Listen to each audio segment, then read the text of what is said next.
Olá, pessoal.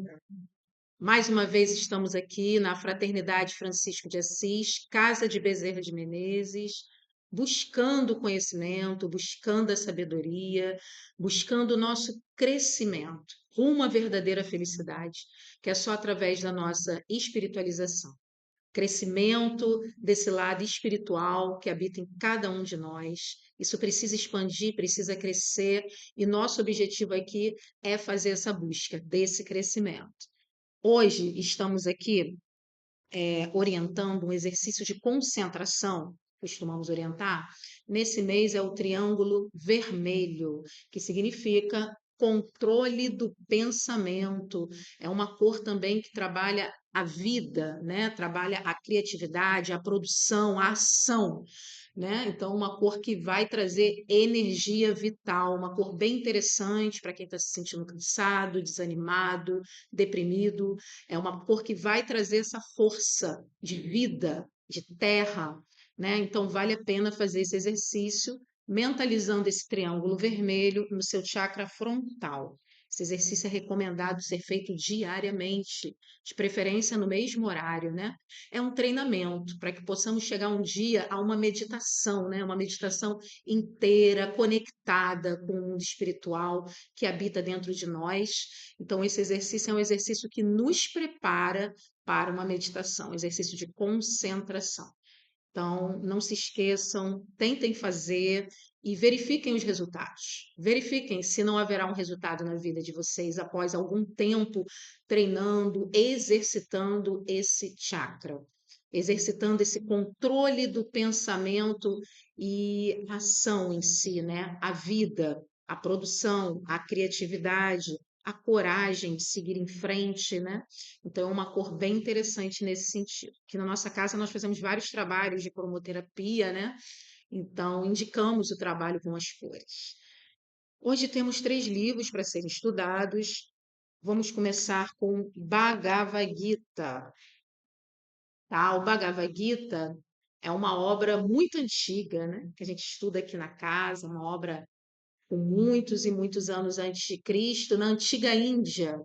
Então, um livro sagrado para a religião hindu, só que ele não se resume só à religião hindu, né? Ele é universal. Então, ele chega em várias culturas, em várias formas de estudo. E esse livro ele vai narrar a saga de Arjuna numa luta que ele precisa fazer e ele se sente desanimado num determinado momento e Krishna aparece para ele e vai incentivá-lo a seguir nessa luta, vai encorajá-lo. O Arjuna ele vai representar nós mesmos, né? Pessoas simples, e o Krishna, ele vai representar o Deus que habita em nós, o Cristo que habita em nós e que está ali dialogando conosco diariamente. Então, todos nós temos o nosso Krishna, um diálogo interior.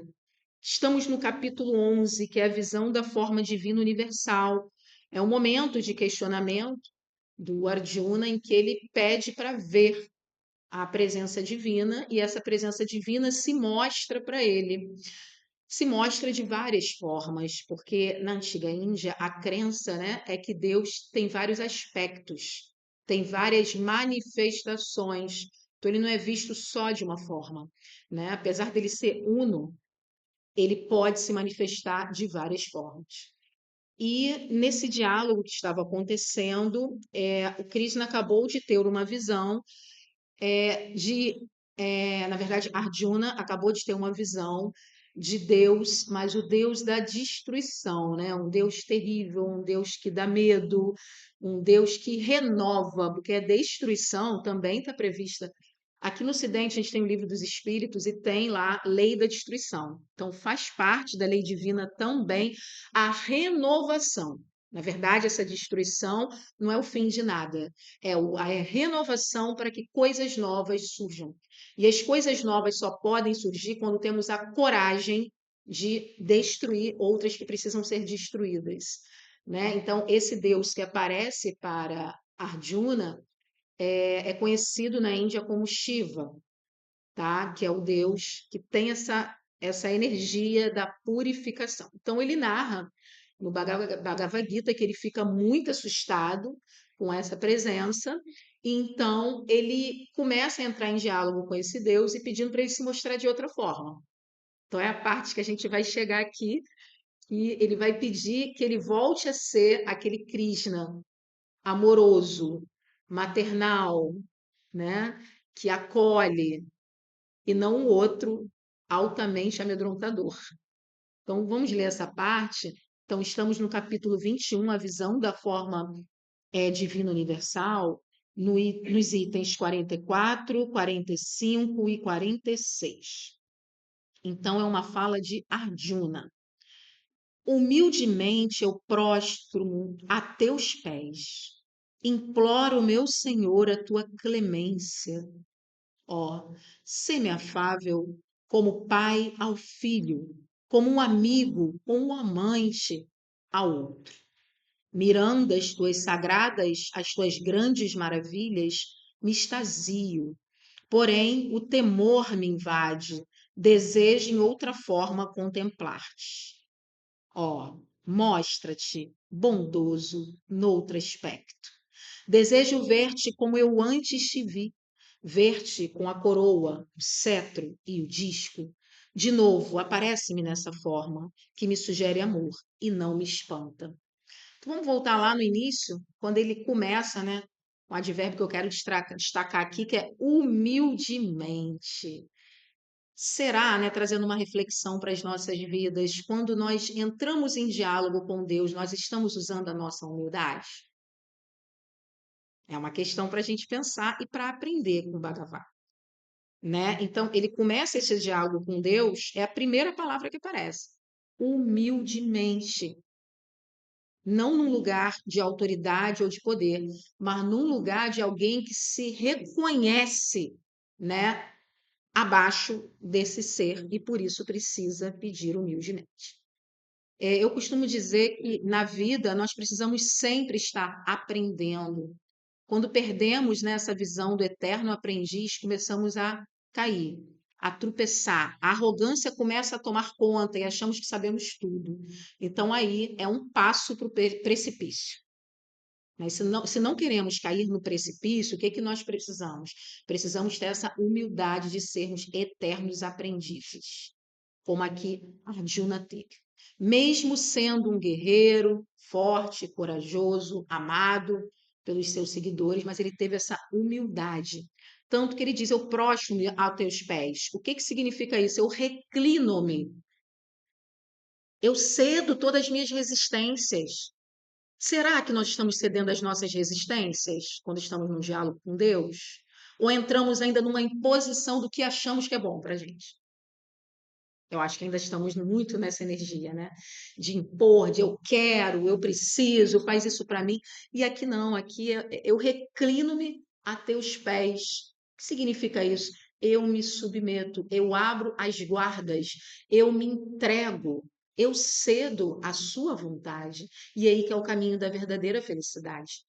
A verdadeira felicidade que está reservada para cada um de nós, ela só vai existir quando nos entregarmos de verdade a essa força divina que sabe o que é melhor para cada um de nós, né?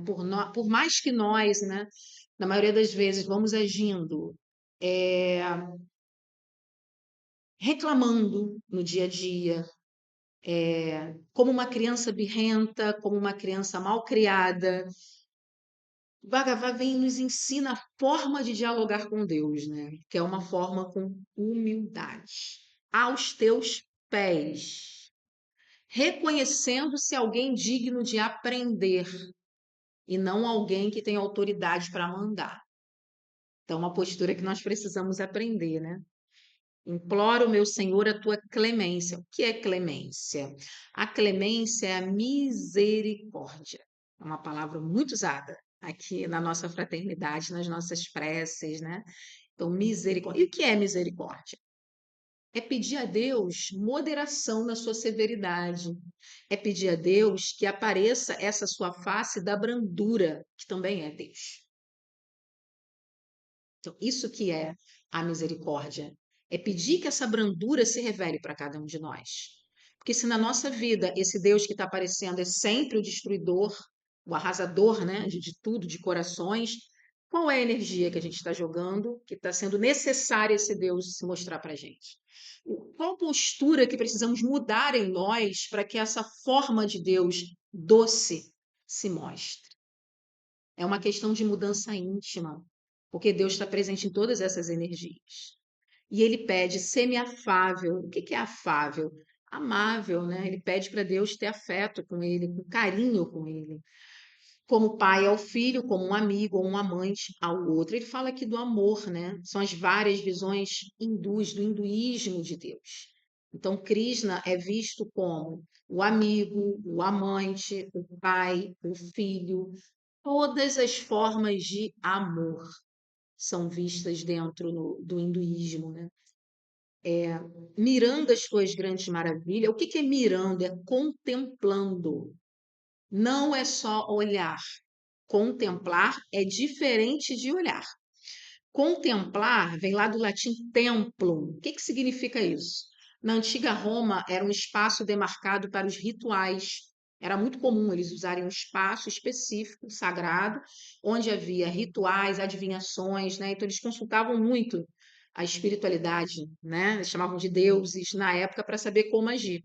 Então, isso é chamado de templum no latim, na antiga Roma. Então, contemplar vem daí, ou seja, é estar no estado de templo, né? É estar na energia da contemplação. Então, mirando as tuas grandes maravilhas, ou seja, contemplando as tuas grandes maravilhas, após tudo que nós já passamos nesse livro, né? Então, é um contexto em que ele não está só olhando para Deus, nem para as obras divinas. O que que ele está fazendo? Ele está além do olhar. O que Jesus nos orientou, gente? Tem o quê? Olhos de ver, ouvidos de ouvir. Eu sempre falava isso, né? Em várias passagens de Jesus, ele chama atenção para o nosso olhar, a forma como olhamos para as coisas, para as manifestações da natureza. Então, aqui nesse trecho, quando ele fala isso, mirando as tuas grandes maravilhas, ou seja, ele não é mais aquele que está só olhando distraído. Agora ele está aprofundando em cada criação divina. Me extasio, porém, e o temor me invade. Então ele tem uma mistura de sentimento. Ao mesmo tempo que ele fica muito feliz, em êxtase, que ele não sabe nem explicar o que ele está sentindo, ele também tem medo do que ele está sentindo. Quem nunca se sentiu assim? Diante de um sentimento, diante de uma situação, uma mistura, né, dessas duas energias, de felicidade e ao mesmo tempo medo de como lidar com aquilo. Então foi como ele se sentiu nesse momento. E ele fala: o desejo em outra forma contemplar-te. Mostra-te bondoso noutro aspecto. Quando ele fala mostra-te noutro aspecto, fica claro, né, que nessa visão hindu da antiga Índia, Deus pode se manifestar de várias formas. Diferente da nossa visão ocidental, né, que a gente tem uma visão bem cristalizada de Deus. Geralmente aqui no Ocidente imaginamos Deus um velhinho, né? Tá lá no céu tomando conta da gente. E essa visão é equivocada, ele é muito mais que isso. Ele está presente em tudo. E os hindus já tinham essa visão, né, dos vários aspectos divinos. Então, quando vocês virem aquele panteão hindu, os vários deuses, não significa, né, que eles não acreditam num Deus único, mas significa que eles acreditam nas várias manifestações desse Deus único. Dependendo da personalidade da pessoa, da energia da pessoa, esse Deus se mostra de uma forma diferente. Desejo ver-te como eu antes te vi, ver-te com a coroa, o cetro e o disco. Essa descrição é a descrição do Deus Vishnu, né? O Deus Vishnu é aquele que está correspondente a Krishna, né? Então ele usa um disco, esse disco, né, é chamado também de chakra redondo, ele segura isso na mão e tem o poder de destruir o mal e manter a ordem cósmica. Ele tem um cetro. O que que significa um cetro? Autoridade, né, para decisão das coisas. E a coroa, que é o que o coloca como grandioso, poderoso. Então, esse Deus que ele quer ver. Aparece-me nessa forma que me sugere amor e não me espanta. Tão lindo esse verso final, né? Ele quer o amor. É o amor que ele está clamando aqui, o amor divino que Jesus tanto nos ensinou. Então, Bhagavad é um livro que vai diretamente dialogar com o Evangelho de Jesus. As religiões dialogam, né? As várias formas de saberes, elas dialogam. E a sabedoria, ela não tem dono, ela está em todas as partes. É isso que a gente vem buscando aqui nessa casa, né? Buscar esse saber de várias partes. Então, vamos para nossa obra muito importante da noite de hoje, que é a Sabedoria do Evangelho. Sabedoria do Evangelho é um livro que foi resultado de anos de pesquisa de Carlos Torres Pastorino, né? Então, Carlos Torres Pastorino, durante anos, se dedicou, inclusive em Roma também, durante anos, se dedicou na investigação desses documentos, durante a vida de Jesus, tá? Então, nós estamos na apresentação de Jesus, estamos um pouco depois do nascimento de Jesus. Ele explica a simbologia de cada um desses momentos. Passamos pela circuncisão e agora estamos na apresentação. Essa passagem, ela está no Evangelho de Lucas. Provavelmente, né, acredita-se que Lucas foi aquele que possivelmente teve algum contato ali com Maria. Então, pode ser que ele tenha tido algum contato com Maria, porque o evangelho dele tem muitos relatos desse nascimento de Jesus que nos outros não tem esses detalhes. Só no de Lucas tem esses detalhes. Então, é uma hipótese que ele tenha tido contato com Maria e, a partir disso, tenha recolhido esses relatos, né? Então, isso é estudado na história também. Então, Lucas capítulo 2, entre versículos 22 e 39, vamos ver o 22. Quando se completaram os dias de purificação, segundo a lei de Moisés, levaram-no a Jerusalém para apresentá-lo ao Senhor. Como está escrito na lei do Senhor, todo primogênito macho será consagrado ao Senhor. E para oferecer um sacrifício, segundo o que está dito na lei do Senhor, um casal de rolas ou 2 pombinhos. Então, aparentemente, esse relato parece um contexto histórico, social da época, mas tem todo um lado simbólico, e é isso que importa mais para a gente dentro desse livro do Pastorino, né? Então, ele traz os relatos históricos, ele explica aquela sociedade antiga, né, de Israel, mas ele também nos traz esse lado que vai além dos fatos históricos, que é o simbólico. Segundo a lei, todas as mães que tivessem seu primeiro filho macho deviam apresentar-se ao templo, no 40º dia após o parto. Por outra lei, quando esse filho era o primogênito, Becor, a mãe o deveria levar ao templo pessoalmente para apresentá-lo e consagrá-lo a Deus. Entretanto, como os da tribo de Levi é que tinham como função oficial o sacerdócio judaico, os primogênitos das outras tribos eram resgatados com a oferta de 5 siclos de prata. Sendo Jesus da tribo de Judá, fez Maria a oferta legal por ele, isentando-o do sacerdócio oficial. Então está explicado aí porque Jesus, mesmo tendo nascido naquele contexto, ele não tinha uma obrigatoriedade de servir aos rituais judaicos como sacerdote, né? Ele era um homem livre, que pregava livremente pelas ruas. Então, isso por quê? Porque no nascimento dele, na apresentação, houve essa oferta para que ele ficasse livre dessa responsabilidade, tá? Em vista disso, Lucas não distingue as duas cerimônias, a purificação de Maria e a consagração de Jesus, mas engloba-as numa só palavra, o resgate deles.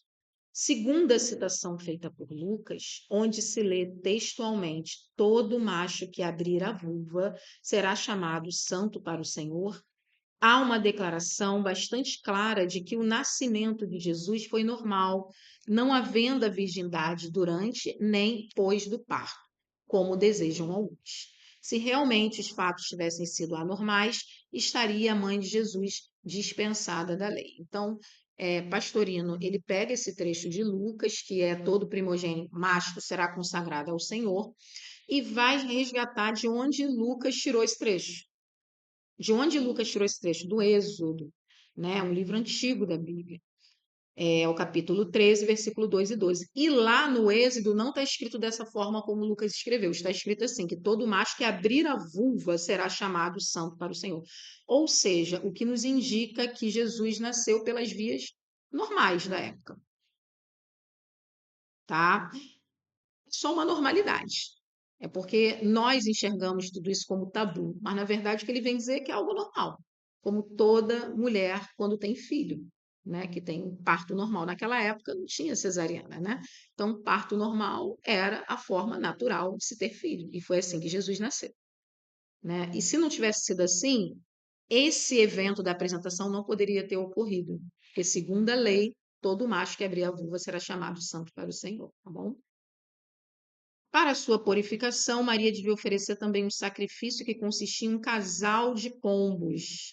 Essa oferta era uma concessão aos pobres para substituir o cordeiro, prescrito aos que tinham posses para comprá-lo, né? Então, os sacrifícios eram muito comuns nas religiões mais antigas, né? Então, na cultura judaica não é diferente, que é uma religião muito antiga. Então, era muito comum que para purificar, né, dos nossos pecados ou para louvar a Deus, que fossem oferecidos animais, né, o sangue animal. E tem essa informação histórica aqui, que geralmente eram cordeiros, mas como eles eram de uma situação muito mais pobre, poderia oferecer pombos também, que foi oferecida aqui. Tem uma parte aqui que comenta sobre a circuncisão, que a gente já fez esse estudo aqui. Vou pular e vou lá para baixo nessa página quando diz assim: esta apresentação é acompanhada de uma oferta simbólica, e fala novamente, um cordeiro, ou para os pobres, pombos. Demonstra que aquele que obtém a graça do encontro, e vou destacar essa palavra aqui, que está destacada aqui também, deverá oferecer a Deus em sacrifício a parte animal do homem, seus corpos da personalidade como sacrifício ao espírito.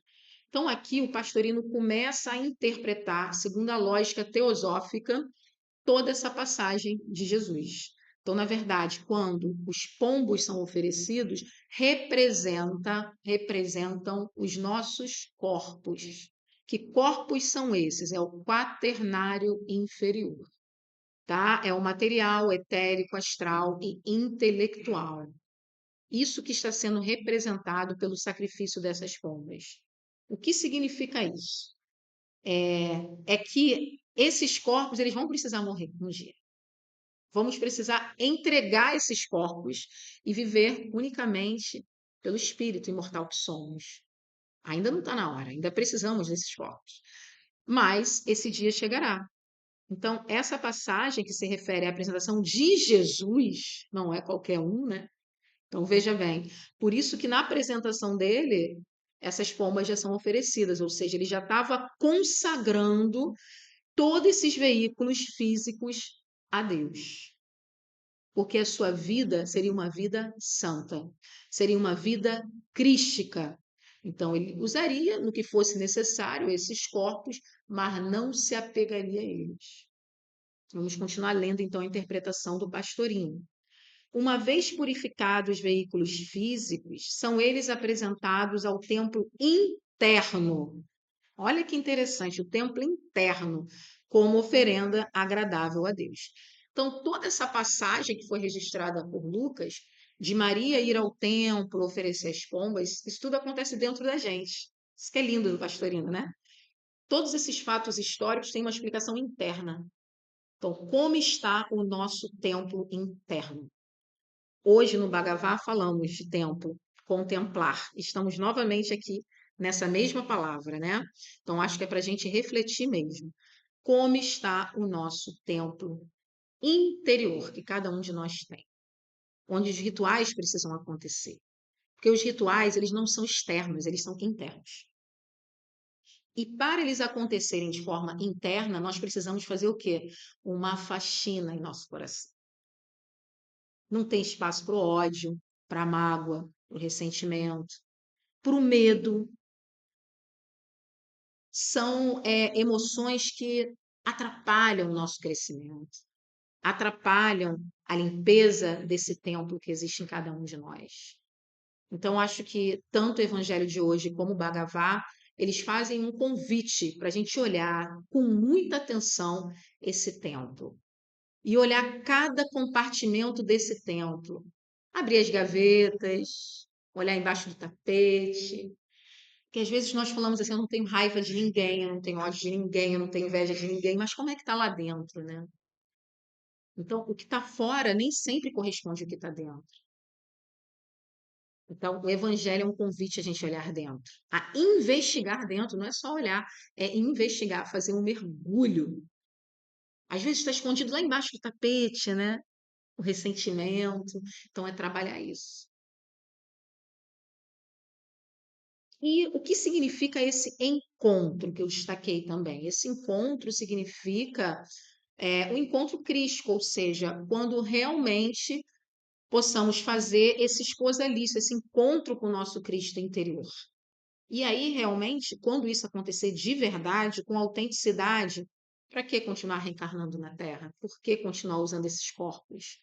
Né? Então, quando esse processo acontecer na sua integralidade, nós vamos estar livres da roda de Sansara, né? Que é esse retorno sem parar para a Terra, para os planetas de prova, e aí vamos começar a ter outras propostas de vida, porque a vida continua, vocês sabem, né?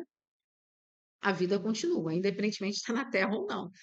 Agora, uma vida sofrida como a gente tem na Terra, podemos trabalhar desde já para nos libertar. E essa é uma questão para a gente pensar. Vamos continuar lendo então. Pois não se conceberia que o novo ser, o homem novo, desprezasse e abandonasse esses veículos que o serviram durante milênios sem conta. Terminada a tarefa deles de ajuda à evolução do espírito, nada mais justo que eles sejam oferecidos a Deus e consagrados como recompensa pelo bem que prestaram. Olha a reflexão que é deixada aqui para gente. Eu não preciso mais do meu corpo, eu quero me espiritualizar, então eu vou agredir o meu corpo? Eu vou chicotear o meu corpo? Eu vou ter raiva do meu corpo? Nada disso. Então a passagem está bem clara aqui, que é a postura equivocada de muitas pessoas que buscam a religiosidade. É tratar mal o corpo, é não se cuidar, achando que não é necessário. Mas nós precisamos do corpo ainda, dos corpos, né? Precisamos de toda essa parte densa para atuar no planeta Terra. E se não cuidarmos dos nossos corpos, estamos sendo irresponsáveis e diminuindo o nosso tempo aqui. Né? Chamada até de suicídio indireto, quando nós tratamos mal o nosso corpo e permitimos que ele se vá bem antes. Então, essa passagem deixa bem claro: terminada a tarefa deles de ajuda à evolução do espírito, eles têm que ser oferecidos a Deus e consagrados, assim como as pombas foram oferecidas a Deus. Elas são mortas e oferecidas a Deus nesse sacrifício. O que que significa isso? Né, trazendo para a interpretação dos dias de hoje. Significa que quando esse dia chegar, que quando realmente formos pessoas espiritualizadas, que tivermos esse contato verdadeiro com o Cristo que habita em nós, não de vez em quando, mas o tempo todo, né? Estivermos vivendo no Cristo, esses corpos serão motivo para o nosso agradecimento, amor, carinho. Eu não preciso mais de você, mas obrigada. Tudo que você fez por mim. Então, precisamos ter essa visão amorosa com todas as partes da vida. Mesmo quando estamos buscando um caminho espiritual, a nossa espiritualização, não podemos agir com maldade com as outras partes nossas, que ainda precisam ser olhadas, cuidadas, usadas. Né? Então, os livros de hoje eles estão se complementando, né? Então, um livro está falando a respeito do que o outro também. Daí por diante, só o espírito vale, e a criatura espiritualizada passará a viver no corpo, mas não para o corpo. Olha que interessante. A criatura espiritualizada passará a viver no corpo, mas não para o corpo. Exatamente como Jesus viveu, né? Então, ele tinha um corpo material, ele estava dentro desse corpo material, mas ele não era esse corpo material. Ele estava além desse corpo material. O que a gente faz de forma equivocada é venerar só o corpo, esquecer do espírito. Então, precisamos evitar os extremos, né? Nem a veneração, nem maltratar. Precisamos de equilíbrio para agir com esse corpo. E aí, olha que interessante a metáfora usada. Viverá no corpo como em um hotel ou um barraco temporário. Já dizia Cícero: saio desta vida como de uma hospedaria e não como de minha casa, porque a natureza nos dá um abrigo de passagem e não um domicílio. E Paulo: enquanto estamos nesta tenda de viagem, gememos aflitos. É justo, enquanto estou nessa tenda de viagem, despertar-vos com recordações. Essa hospedaria, o veículo animal, é ofertado a Deus, continuando o homem novo a tratá-lo bem e com gratidão, embora esteja vivendo no espírito, pelo espírito e para o espírito, que é o nosso objetivo, tá? Então, para a gente finalizar, eu gostaria de destacar, né, essas palavras que estão sendo usadas aqui, essas metáforas, né? O que que é o corpo, então? É chamado aqui de um hotel, é chamado também de um barraco, ou uma barraca, ou uma hospedaria. O nosso corpo é como se fosse um hotel, um lugar de passagem. Quando a gente está nesse lugar de passagem, a gente vai lá, quebra tudo, destrói tudo, põe fogo, nada disso. Então, olha o que a gente está fazendo com o nosso corpo, né? Se o corpo é o hotel de passagem, que eu preciso cuidar bem para devolvê-lo à terra, como eu estou cuidando dessa hospedaria? E, por outro lado, eu não posso me apegar e achar que ele é meu lar, que não é. É passageiro o tempo que eu vou ficar ali, né? Então, eu preciso estar muito, muito atento para não agir nesses extremos. Então, esse livro do Pastorino, ele termina com essas metáforas, né? Viverá no corpo como um hotel, um barraco, uma hospedaria e nunca uma casa, e sempre um lugar de passagem. Então, estamos numa tenda de viagem, que era muito comum naquela época, quando as pessoas viajavam, fazerem aquelas tendas no deserto, né?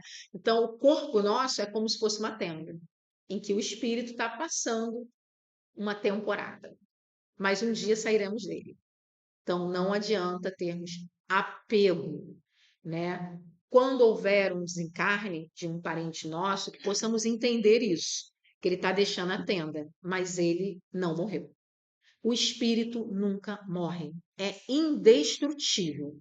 Só a barraca, só a tenda, né, como ele está interpretando aqui, que foi destruída, porque é a matéria e precisa voltar para a Terra. Porque o ciclo da Terra, né, não para. Mas o espírito é imortal, meus irmãos.